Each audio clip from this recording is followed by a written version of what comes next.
अष्टोत्तर श्री श्रीमद श्रील भक्ति सिद्धांत सरस्वती गोस्वामी महाराज प्रभुपाद की जय।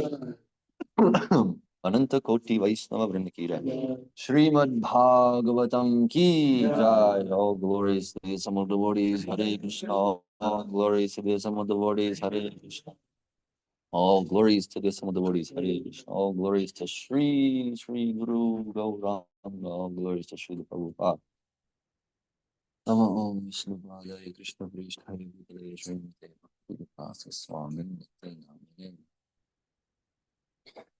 Om Namo Bhagavate Vasudevaya. Om Namo Bhagavate Vasudevaya. Om Namo Bhagavate Vasudevaya. Om Namo Bhagavate Vasudevaya. Om Namo Bhagavate Vasudevaya. Om Namo Bhagavate Vasudevaya.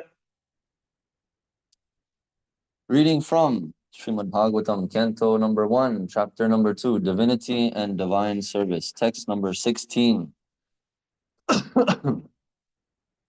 Tushru sho shraddadhanasya vasudeva katha ruchihi syan mahat sivaya vipra punyatirtha nishevanat.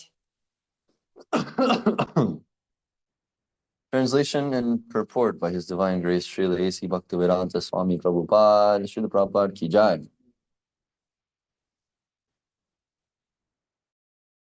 Translation: O twice-born sages, by serving those devotees who are completely freed from all vice, great service is done. By such service, one gains affinity for hearing the messages of Vasudeva. Purport: the conditioned life of a living being is caused by his revolting against the Lord.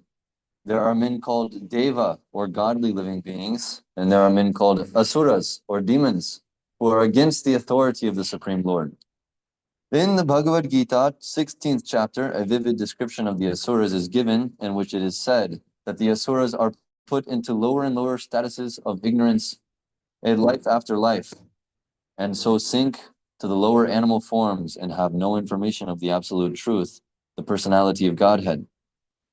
These Asuras are gradually rectified to God consciousness by the mercy of the Lord's liberated servitors in different countries according to the supreme will. Such devotees of God are very confidential associates of the Lord, and when they come to save human society from the dangers of godlessness, they are known as the powerful incarnations of the Lord, as sons of the Lord, as servants of the Lord, or as associates of the Lord. But none of them falsely claim to be God themselves. This is a blasphemy declared by the Asuras, and the demoniac followers of such Asuras also accept pretenders as God or his incarnation. In the revealed scriptures, there is definite information of the incarnation of God. No one should be accepted as God or an incarnation of God unless he is confirmed by the revealed scriptures. The servants of God are to be respected as God by the devotees who actually want to go back to Godhead. Such servants of God are called Mahatmas or Tirthas, and they preach according to particular time and place. The servants of God urge people to become devotees of the Lord. They never tolerated being called God. Sri Chaitanya Mahaprabhu was God himself, according to the indication of revealed scriptures, but he played the part of a devotee. People who knew him to be God addressed him as God, but he used to block his ears with his hands and chant the name of Lord Vishnu. He strongly protested against being called God, although undoubtedly he was God himself. The Lord behaved so to warn us against unscrupulous men who take pleasure in being addressed as God. The servants of God come to propagate God consciousness, and intelligent people should cooperate with them in every respect. By serving the servant of God, one can please God more than by directly serving the Lord. The Lord is more pleased when he sees that his servants are properly respected, because such servants risk everything for the service of the Lord, and so are very dear to the Lord. The Lord declares in Bhagavad Gita 18:69 that no one is dearer to him than one who risks everything to preach his glory. By serving the servants of the Lord, one gradually gets the quality of such servants, and thus one becomes qualified to hear the glories of the Lord of God. The eagerness to hear about God is the first qualification of a devotee eligible for entering the kingdom of God.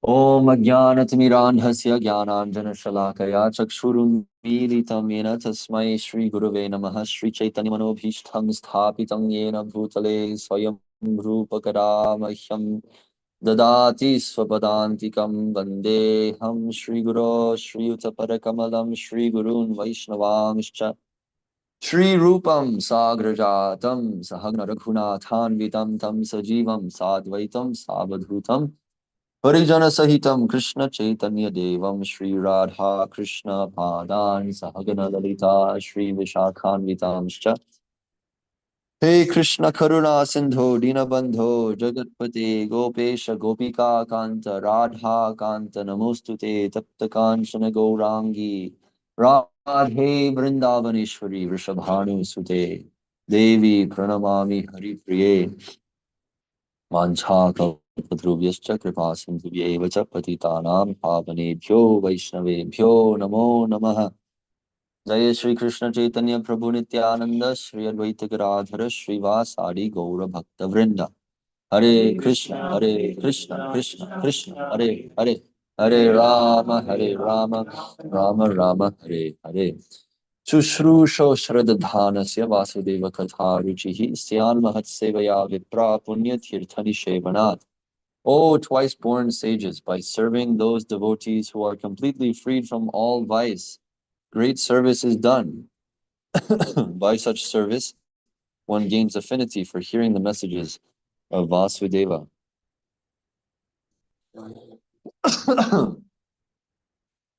So today we'll be discussing Mahat Seva, Vaishnava Seva, and dealings with devotees, behavior of devotees, lifestyle which is favorable for making advancement in Krishna consciousness. We've been discussing the process of chanting the holy names of the Lord, and we've given special interest in avoiding the offenses to the holy name of the Lord, specifically avoiding other devotees, which blocks our advancement in Krishna consciousness. And yesterday we discussed the golden opportunity that we have in this iron age for getting the mercy of Chaitanya Mahaprabhu and his pure devotees who are acting with just as much energy as God himself. So this is a golden opportunity. It's explained by Kaviraj Goswami.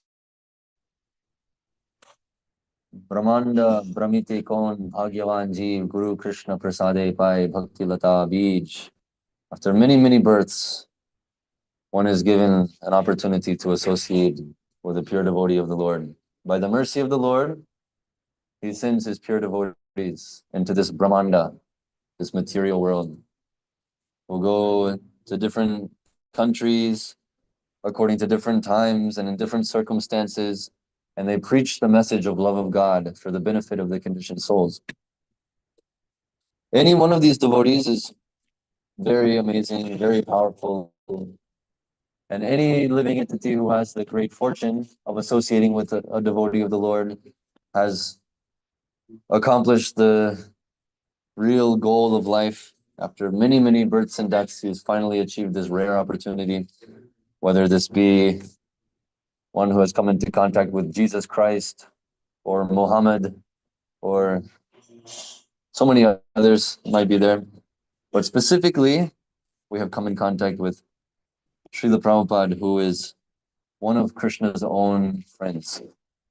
Krishna might send his son, he might send his representative, he might send one of his servants. But we see very clearly that our Srila Prabhupada has a very intimate relationship with Krishna. So much so that Srila Prabhupada, he suggests to Krishna that why don't you help me, and then I'll have Radharani bless you.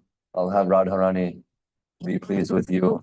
If you just simply help me spreading this Krishna consciousness, I'll arrange something to where you will become happy because Radharani will become happy. And like this, you will be happy. So why don't you help me out?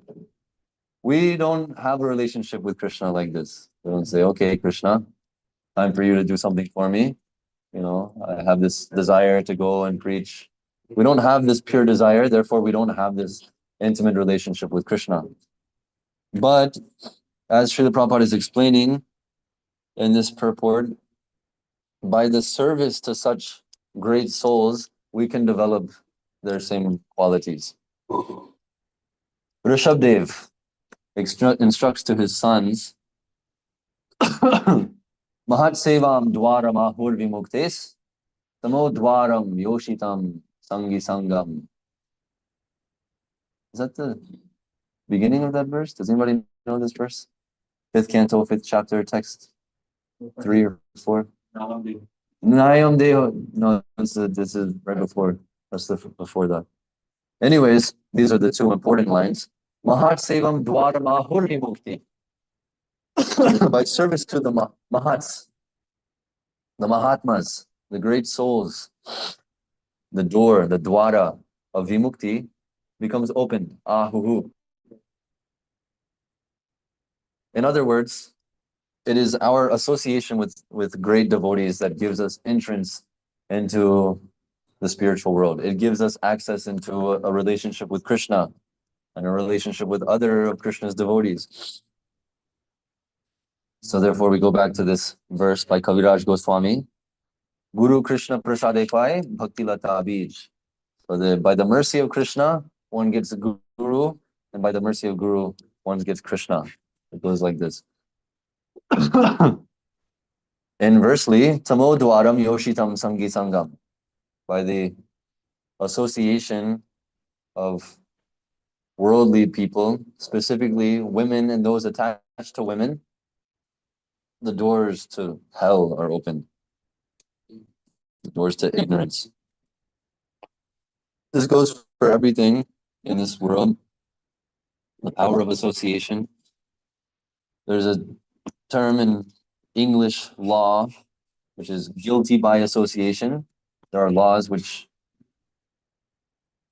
implement even someone who didn't directly perform a crime, if they were directly associated with one who performed a crime. In other words, if they served one in their performance of a crime, then they are also charged on the same level as that same person. Like driving a car for a bank robber. You didn't go rob the bank, but you're driving the car for the bank robber. You're associated with him in that way, so therefore you're guilty by association. Similarly, when the emphasis is given, if one wants to become successful in a certain field of activities in the material world, it's better if he associates with those who have already become apparently successful in that field. Lawyers associate with other lawyers, talk about law. Rock stars associate with rock stars and they play music together. And in this way, they become better at law, they become better at music, they become better at whatever it might be. So this is a universal principle, the power of association.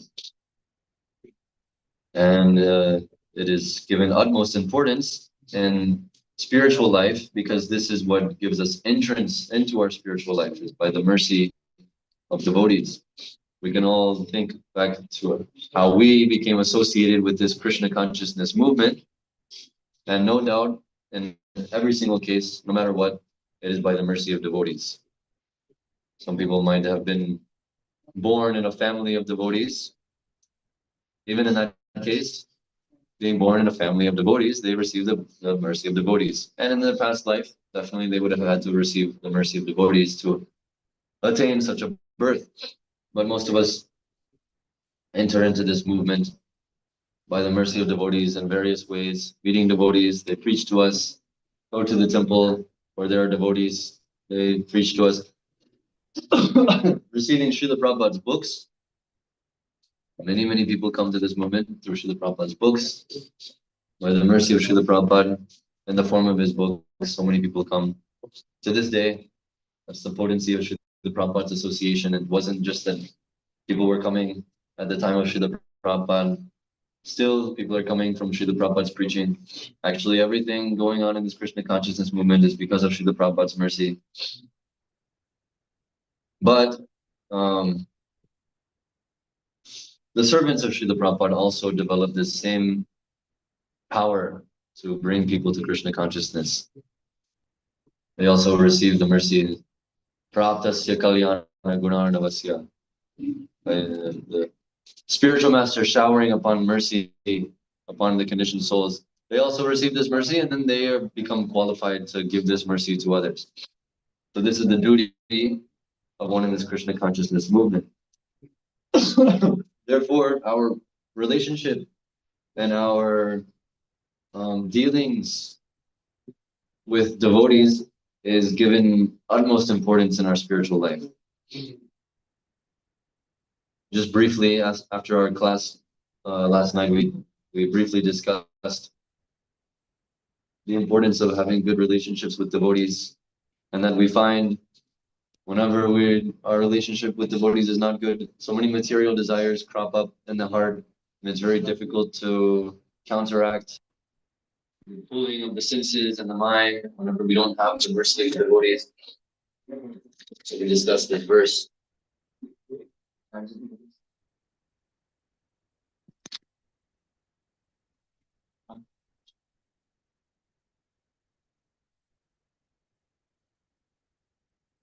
Rupa Goswami. Dadati pratigrihnati.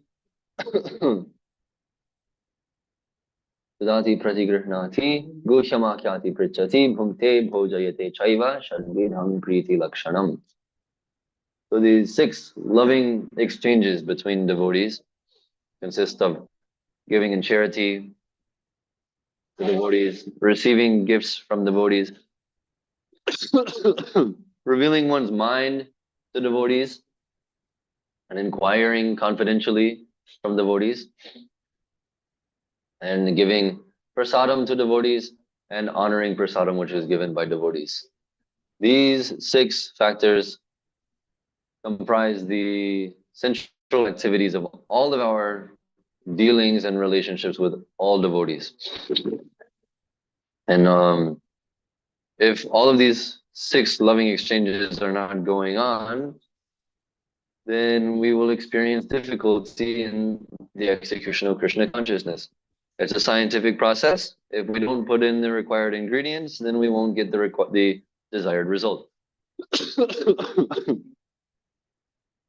Nonetheless, it's not that we can mechanically make a show of giving something to a devotee, but not actually feeling that we want to give something to the devotee.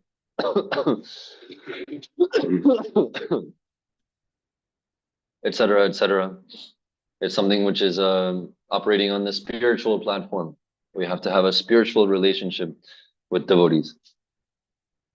Therefore, as we were discussing in the earlier class today, one must be situated in the mode of goodness by executing very rigidly the rules and regulations according to different worldly circumstances. The Shastra has given us rules and regulations by which we should execute our duties. And by being purified, by executing such rules and regulations, we can experience spiritual activities, like associating with devotees on the spiritual platform. So there are many subtleties. Subtleties means like very fine details when it comes to serving Krishna and serving his devotees. Now, serving Krishna and serving devotees is the natural condition of the living entity.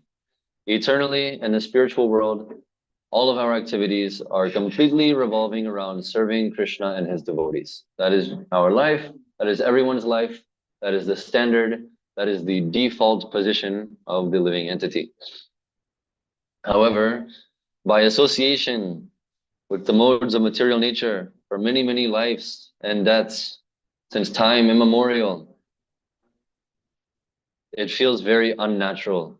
The process of Krishna consciousness, association with devotees, it feels very unnatural.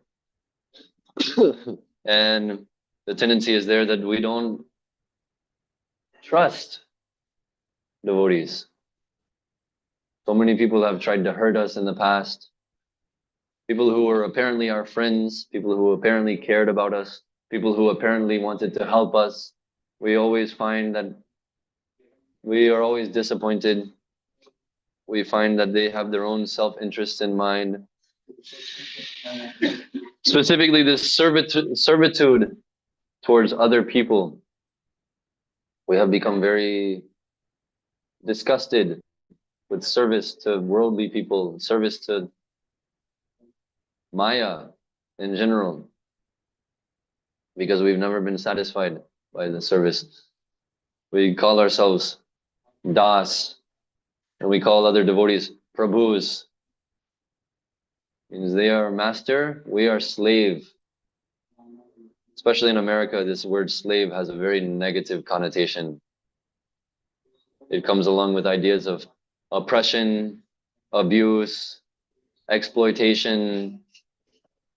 So many negative things come about from this slavery. But in Krishna consciousness, we are willingly admitting ourselves as slaves to Krishna and his devotees. This takes a lot of faith. And it takes, along with this faith, it takes proper behavior. If one wants to be situated and fixed in this relationship with devotees and his relationship with the Lord, one has to maintain proper dealings with devotees, proper dealings with the Lord, avoiding offenses. That's the avoiding offenses. Therefore, there's a whole cultural ethos which it comes along with the execution of Krishna conscious activities. Ethos means more than just philosophy, more than just rules and regulations. It means complete worldview and complete culture and conception and the whole way that we see life. Krishna consciousness comes along with an entire worldview which is completely contrary to that of the materialists. So therefore, there are certain cultural and societal innuendos or subtle aspects in Krishna consciousness which you just simply won't find in worldly society. In proper Indian Vedic culture, you'll find many of the same themes: respecting sadhus, feeding people in need, performing worship in temples, decorating oneself with tilak, kantimala, etc., associating with devotees, performing kirtan, observing festivals, honoring the special days of the Lord and his devotees. These things are still common in genuine Vedic culture, not because this is Indian culture, but because this is coming from Krishna conscious culture. This is actually the culture of Krishna consciousness, and there's still remnants of this in Vedic society. And sometimes, Srila Prabhupada, he explained that culturally speaking, we follow the Indian culture. You can say that in all different aspects, genuine Indian culture and this Krishna consciousness movement, we should imbibe that same culture. Philosophically speaking, we are completely different. This is not Indian, this is not Hindu, this has nothing to do with any of that. Because we see that in modern India today, even those who are extremely cultured, this culture of offering respect to sadhus is completely misapplied. So they offer respect to ugly rascals with big noses and afros who claim to be God. Therefore, the whole purpose of offering respect to sadhus is completely ruined. It's the purpose is this Vimukti Dwara Ahuhu, opening the door of liberation. But this is not accomplished by giving respect and associating with such fools and rascals. So therefore, this culture, which is meant to be favorable for executing Krishna consciousness, has in some ways become completely unfavorable. Because a person who is not practicing Indian culture, say in America, would have no inclination to offer any respect to such a rascal and such a fool. They say, oh, this is just another ugly guy with a big nose and an afro. Why would I worship him as God? Why would I offer him any respect? So therefore, this has become the what is supposed to be something which is very favorable for the execution of Krishna consciousness. It can very easily be transformed into something very unfavorable. Therefore, culture and philosophy have to be going on side by side. Philosophy without culture is just dry mental speculation, and culture without philosophy is just sentimentalism. It has no real significance. So Krishna consciousness is meant to introduce an ethos. Ethos consists of philosophy and culture in completeness, in harmony with one another. We've discussed how practicing Krishna consciousness in the modern world is like running Mac OS on a Windows notebook. You have the wrong hardware. The software is there, but you can't run it on this present hardware. Similarly, we can't execute Krishna consciousness if we don't have the cultural framework which is favorable for the execution of Krishna consciousness, which comes along with so many rules and regulations and different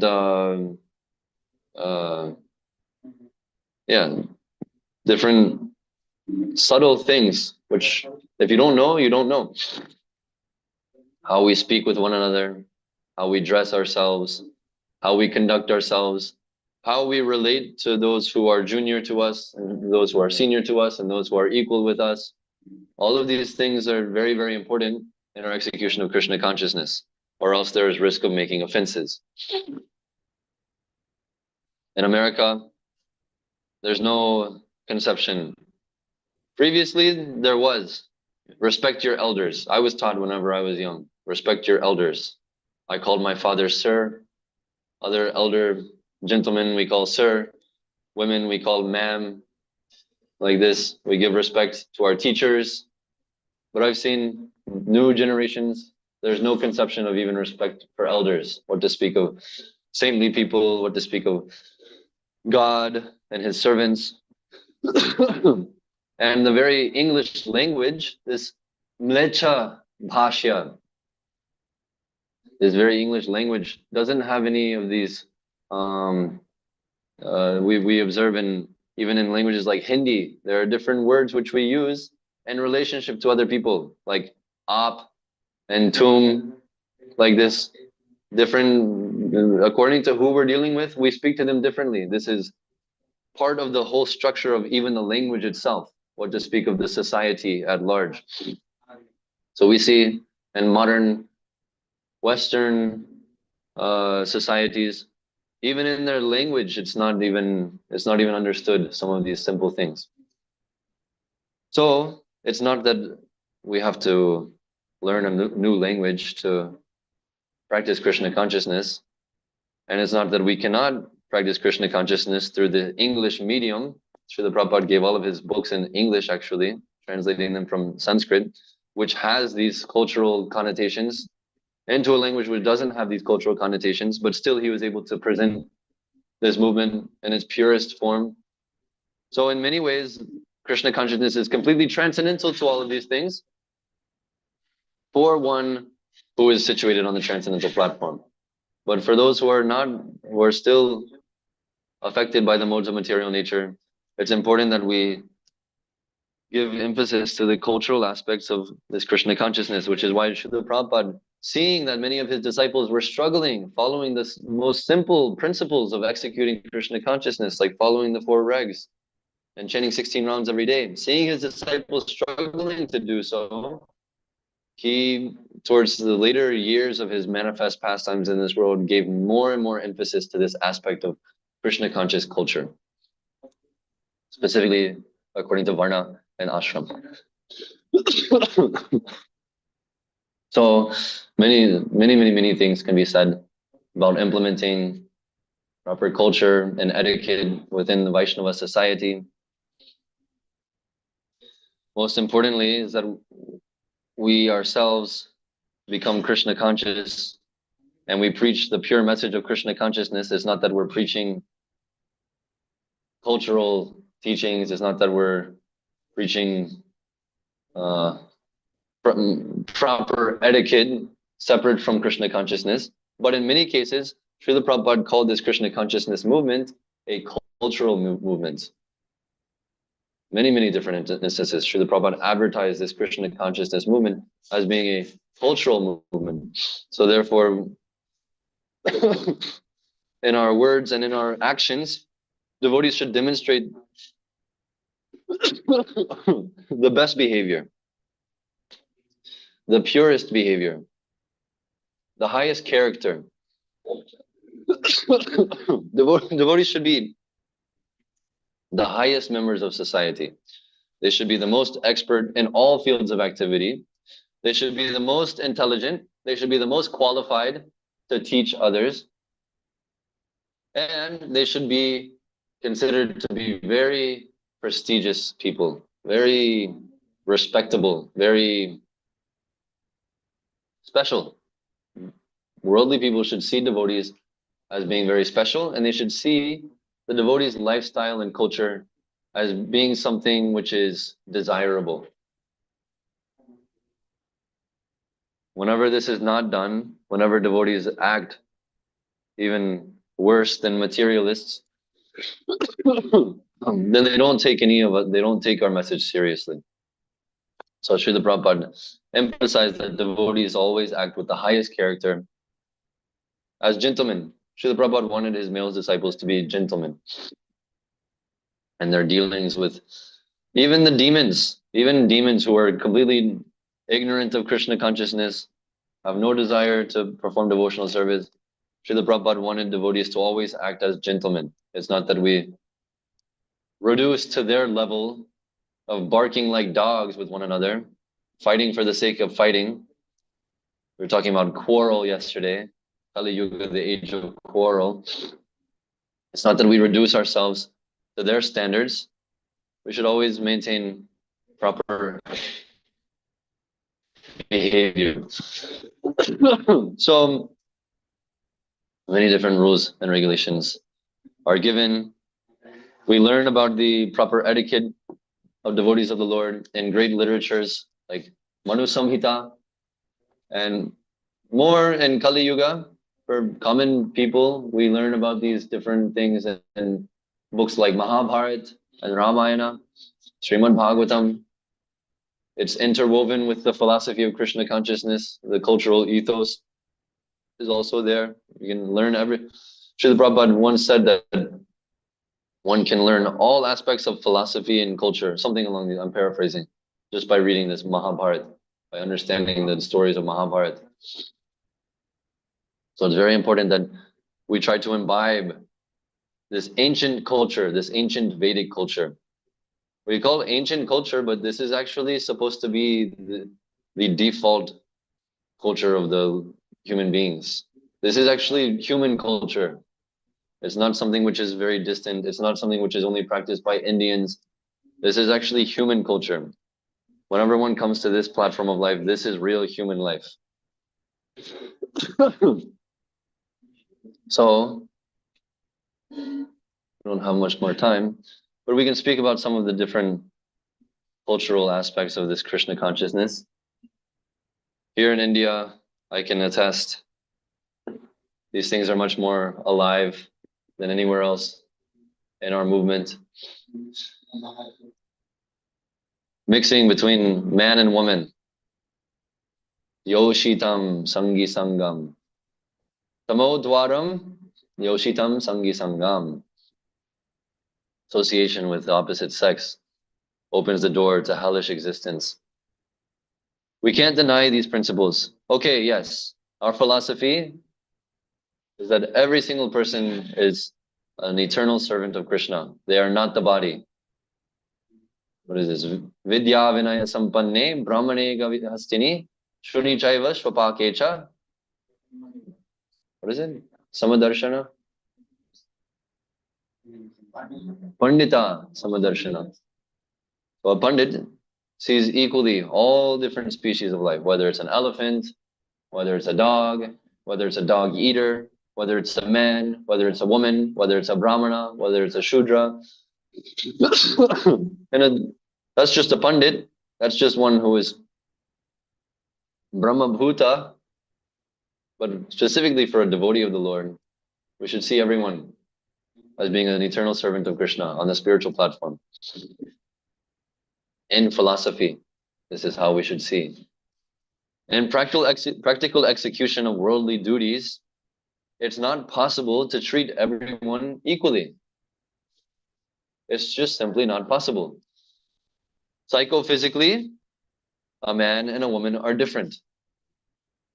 Even amongst the men, a grown man and a young man and a baby boy are all completely different. If you treat an old man the same way that you treat a baby, you'll become very offensive to the old man. And if you treat the little baby like an old man, then you won't be able to properly serve the small child, because you'll think that anyways, he can fend for himself, he can get his own food, he can protect himself. What's the need of protecting the little boy? So even within the same gender, we see that there are many differences. What to speak of other genders? Psychophysically, meaning the bodily constitution and the mental activities of a woman are completely different to that of a man. If you don't believe me, I don't suggest it, but you can spend time speaking with even your own mother, and you'll see very clearly, you just don't think the same way. Men and women just don't think the same way. Therefore, if we treat them all the same, for instance, calling them all Prabhus instead of calling men Prabhus and women Matajis, everything will be confusing. The whole relationships between devotees will become mismatched in such a way where the personality, which is all pervading this Krishna consciousness movement, will be lost. This is actually a symptom of Mayavad. To actually try to reduce everyone into being the same person, the same quality, no difference. This is actually Mayavad. This is a Mayavad contamination within Vaishnava society. So careful dealings between men and women are central to the execution of Krishna consciousness. If we neglect these very basic principles, then we won't even be able to make a start in Krishna consciousness.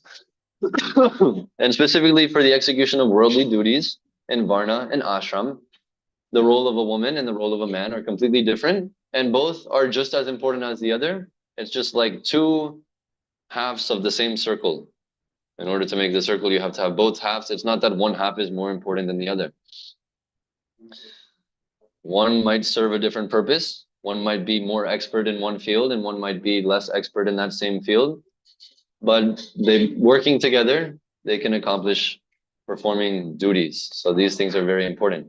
Association, proper association with men and women. And if one wants to learn more about what it means to properly associate with women in the Brahmachari ashram, then you can read this Brahmacharya in Krishna Consciousness, where it is explained how specifically for a Brahmachari, his relationship with women only exists on the platform of service.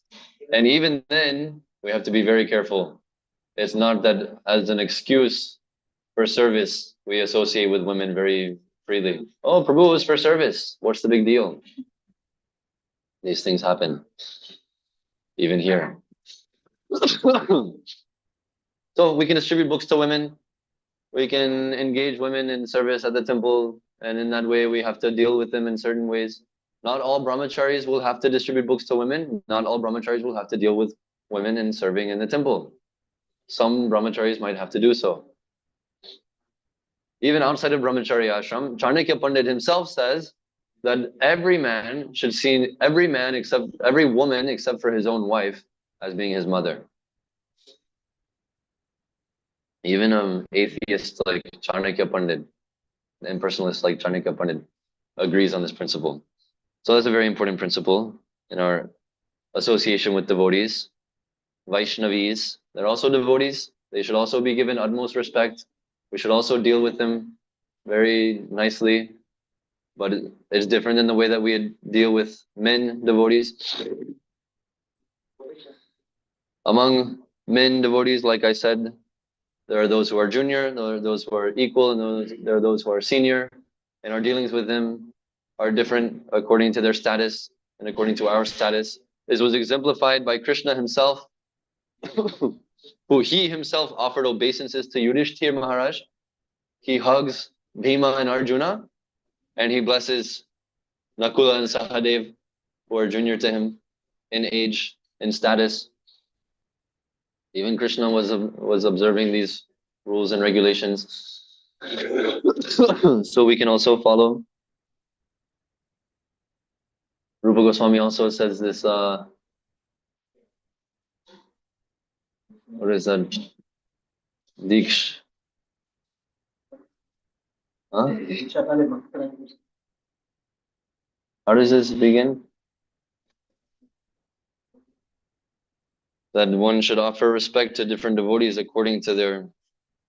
One who is chanting... Here, I'll just pull it up. It's a very important verse for understanding this principle. I think it's the 5th verse. Yes. Krishneti yasya giritang manasadriyeta dikshasti chet pranatibish shabhajantamisham shushrushaya bhajana vigyam ananyamanya nindari shunya hridam ipsita sangalabdhya. So one should mentally honor the devotee who chants the holy name of Krishna.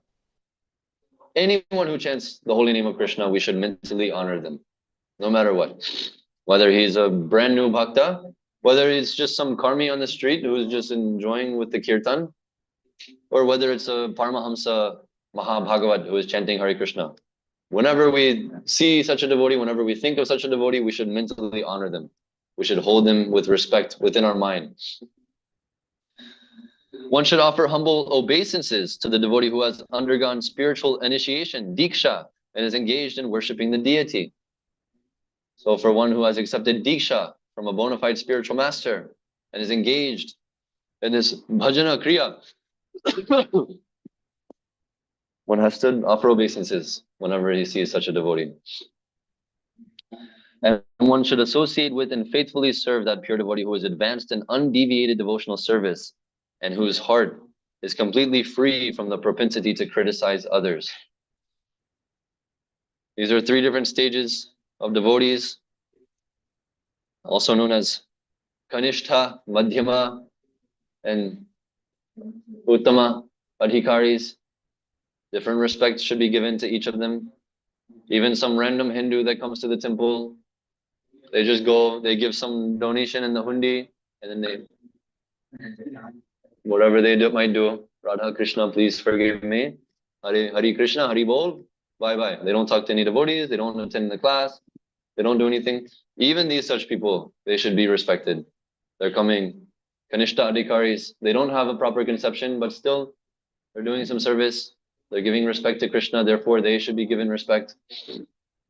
Madhyama Adhikaris are those who are engaged in preaching activities, those who have accepted initiation, those who are able to see the difference between demons and devotees and who are able to act accordingly in the spreading of this Krishna consciousness movement. These such people should be given even more respect.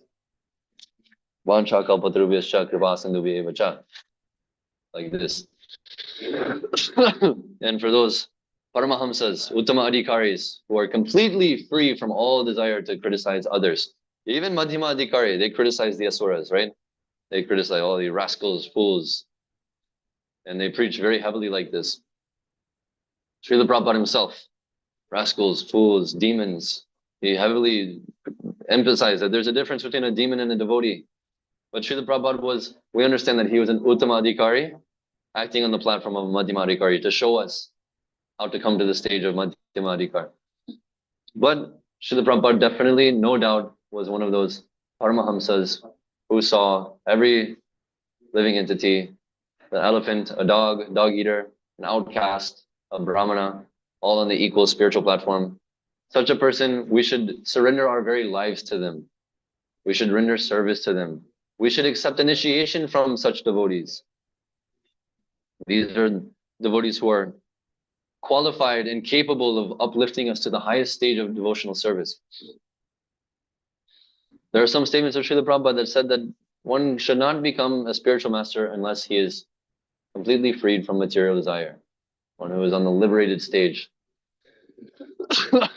He also said that any devotee who is properly following the instructions of his spiritual master is a pure devotee. So one who is properly following Srila Prabhupada, he can become a spiritual master, even though apparently he is not coming to the fullest manifestation of purity. So these are important aspects of giving respect to other devotees. We should be cognizant. We should be careful in our dealings with devotees. Ultimately, we should naturally be able to act in this way. And it's not that we have to first ask somebody, Prabhu, are you initiated? And then when you get an answer, be like, oh, you're not initiated. Okay.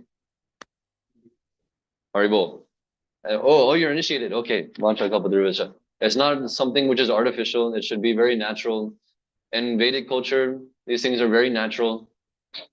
It's just understood. And it's just from the beginning of life, we understand how to deal with other devotees.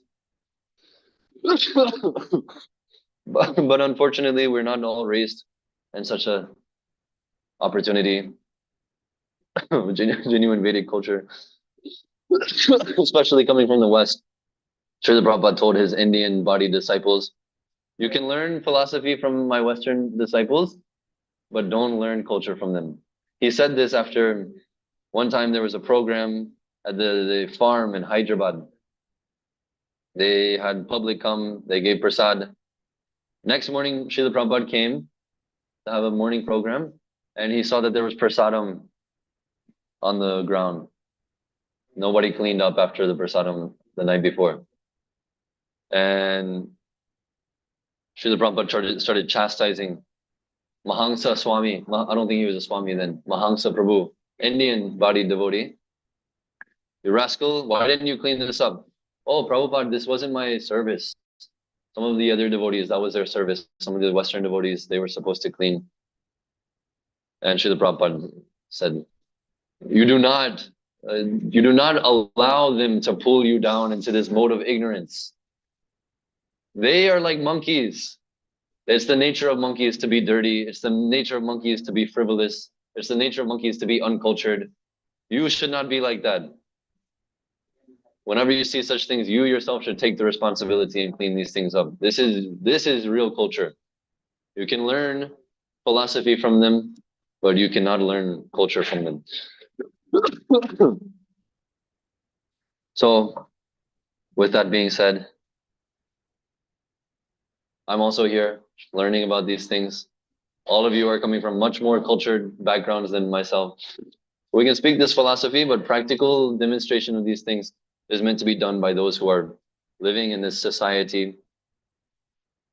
I was explaining yesterday that India should be the standard by which the whole world is pursuing to come to that standard. India needs to set a very high standard within our society, especially. Devotees from all around the world should see the devotees in India and think that this is the standard. Currently, our worldwide headquarters in Mayapur, devotees see this as being the standard for all aspects of devotional service. Deity worship, kirtan, the way that devotees dress, the temple programs, all of the different aspects of culture and philosophy. Everyone looks at Mayapur. I was speaking with Jayadvaita Maharaj shortly after he published this book on kirtan standards. He said that he specifically wants this book on kirtan standards to be distributed in Mayapur because the whole devotional society is looking towards Mayapur for kirtan standards. And if you go to Mayapur, you won't be able to experience a bona fide kirtan according to what Prabhupada gave. I don't know if any of you have noticed this. You go to Mayapur, well, every kirtan, there's something. Nitai Gaur Hari Bol, Jai Radhe, Jai Shyam. Hopefully they're not saying like this. Things like this. Those who are singing are of questionable character, long flowing hair, no tilak, no dhoti, tattoos, earrings, big muscles. So from the very center of the society, these things need to be rectified. Therefore, preaching needs to go on, understanding the different cultural aspects and trying to implement them through organization. The whole purpose of this Krishna consciousness movement is to create a society by which devotees can associate with one another, which requires much organization.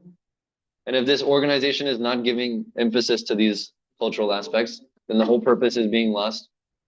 Srila Prabhupada wanted his GBC members to travel to all the different temples and make sure that all the devotees are properly executing all the rules and regulations and everything is going nicely. These aren't going on. GBC members are more than anything just engaged in politics with one another, money, power, etc., etc. Anyways, that's not the topic of this class. But starting from ourselves, we ourselves should imbibe the best, highest character. We should make an endeavor. We can learn from senior devotees. You can probably even learn from your own grandparents, proper culture. And we can learn from Srila Prabhupada. Simple things that we can do, like serving prasad. Bhukte bhojayate chaiva. Very important aspect. If we neglect simple things like this, then we'll experience difficulty in our own spiritual life. Something which is so simple, it can actually be a cause for difficulties in our spiritual life. So don't let something so simple be a problem. Yes, it's simple. That doesn't mean that it can be a problem, but it's also a simple problem to fix. These cultural aspects are secondary. The central thing is that we have to become devotees of Krishna. These are all secondary things, which mean that compared to our endeavor to become a devotee of Krishna, these things are very easy to accomplish actually. Srila Prabhupada envisioned that just by chanting Hare Krishna in the streets and distributing these books, the whole world, the whole culture of the entire world will be changed. Just by hearing Hare Krishna and just by hearing this philosophy, people will become naturally Shrinvatang Svakatha Krishna, Punya Shravana Kirtana, Hridyantasto Hibadrani, Vidhunoti Surit Satam. By hearing this message, Krishna himself clears away all kinds of sins which are stored in the heart of the living entity just by hearing this message of Krishna Katha. And therefore the living entity becomes very pious just by hearing about Krishna. His tendencies to enjoy separately from Krishna become hampered. These low-class cultural things, they gradually go away. People start to care about one another. People try to have a society which is favorable for Krishna consciousness. All of these things are natural byproducts of the simple process of chanting Hare Krishna, associating with devotees, distributing books, reading the books. These should be natural byproducts. Also, they need to be taught and implemented alongside of all of these things as well. So just a few different things. We didn't talk about many details, but some of the more broad principles are there. Prajalpa is a big thing which can, in our association with devotees, it can bring us down. Seems like we're associating with devotees. Seems like we're being very friendly with devotees. But if Krishna is not in the center of all of these things, then this is not real spiritual association. It will lead to degradation. So I'm sorry, I went way over time. So we can finish here and we continue discussion on this topic tomorrow.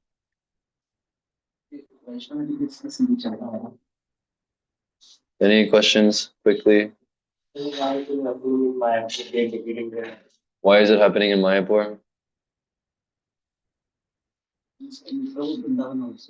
Vrindavan. Why is it happening in Bhopal? Why is it happening in America? Why is it happening? Why is it happening everywhere? Yeah. Specifically, it's not such a big problem if one small center in Kerala, for instance, is deviant. It's not such a big deal. It is a big deal because people that go to that center will not be benefited. It's not such a big deal because the whole society is not looking towards them for the standards. So it's a very big deal. And places like Mayapur are not coming to the highest standard. Why is it happening? I mean, why are we in this material world in general? We can reduce it all down to lust, the envy of Krishna. Specifically, the responsibility of these things go on the leadership of ISKCON. The society is not under the best leadership, apparently. I am not one to criticize because I myself am definitely not qualified to be a leader of the society. And definitely, if I was a leader of Mayapur, there would be more problems than there are now. So there's no doubt the devotees who are serving in these positions, doing amazing things, there's no doubt, but not strictly following the orders of Srila Prabhupada. Srila Prabhupada had very, very strict orders for his leaders specifically, that they themselves have to implement these things through their own action, their own behavior, through, like I was explaining, organizational endeavors. They have to literally make it laws. They have to make laws within ISKCON that some of these things have to be followed. These things are given secondary importance in our society today. Specifically in the case of Mayapur, it's very unfortunate that many of Srila Prabhupada's instructions in terms of developing the Mayapur project are being grossly neglected. Srila Prabhupada wanted Mayapur to be a farming community, self-sustainable, with Varnashram principles where all the different Varnas are living in different quarters in the Mayapur campus. Brahmanas are living here, Kshatriyas are living here. He wanted a whole small city living according to Varna and Ashram, acting on the platform of agriculture, living off the land like this. This is completely lost. Mayapur has become more of a tourist attraction for devotees and pious Hindus. So specifically for Mayapur, we can see that this might be one of the problems. They're not following Srila Prabhupada's instructions in that way. So it extends to other aspects. Just one small deviation, one apparently small deviation. If we deviate just 1/10 of a degree here, it doesn't look like any deviation here now, but 10 years down the line, that 1/10 of a degree from this line, it's 10 miles away, for instance. It's very noticeable after 10 years. So this has been going on for many years. It's not too late. Can we say as per the people increases in any moment, deviation? Yeah, you can say like that. Still, there should be the core of the movement should still be the highest standard. The core of the movement. In any proper society, Varnashram society, it's expected that not everyone will be very serious about practicing pure devotional service. But in the center of the society, the Brahmanas, they have to teach Siddhanta uncompromisingly, and they themselves have to exhibit the highest level of culture, behavior, and activity, following everything very strictly. It has to be there in society.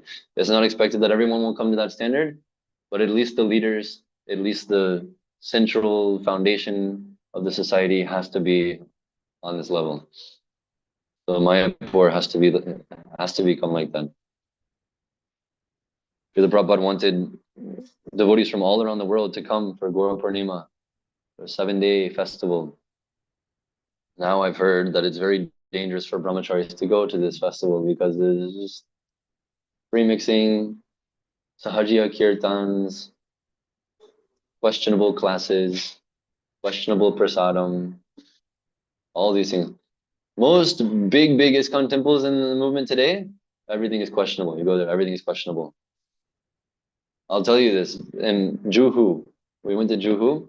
We got invited to take prasadam at the Govinda's restaurant. Whole beach. The beach is there. Yeah. Oh, this is on YouTube? Okay, I see.